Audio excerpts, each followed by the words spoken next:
హైదరాబాద్ నుంచి జయంతి రాస్తున్నారు. కార్తికేయుడి ఫోటోలు విగ్రహాలు పూజ గదిలో లేదా ఇంట్లో ఉండవచ్చునా, తెలియజేయగలరు అంటూ రాస్తున్నారు. అసలు ఫోటోలు విగ్రహాలు ఇంట్లో ఉండడంలో ఏమీ దోషం లేదు.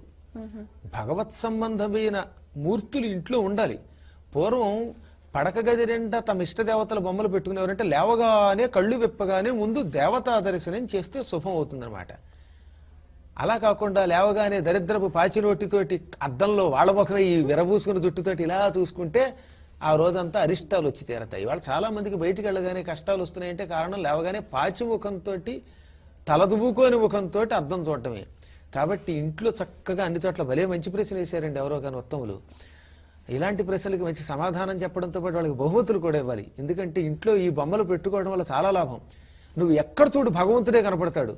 కాబట్టి భావనలో భగవంతుడు, చూపులో భగవంతుడు, ఆ ఊ అంటే భగవంతుడు.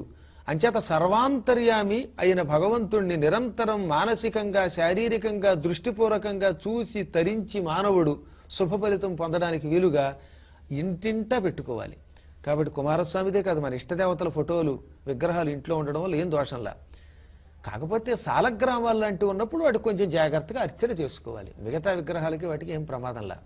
ఇంతే విగ్రహం ఉండాలి, ఇంతకంటే ఎక్కువ ఉంటే ప్రమాదం అనేది అజ్ఞాన లక్షణం. జ్ఞానికి భగవంతుడు ఎంత రూపంతో ఉన్నా తగిన శక్తిని ఇస్తాడు. అందులోంచి మన పూజను అందుకుని అనుగ్రహించేవాడే తప్ప ఈ రూపం దీనికి ఎంత నివేదన పెట్టకపోతే చంపుతానని ఎట్టి పరిస్థితుల్లో అనడాయన. మంచి ప్రశ్న. నిశ్చింతగా మీ ఇంట్లో పటాలు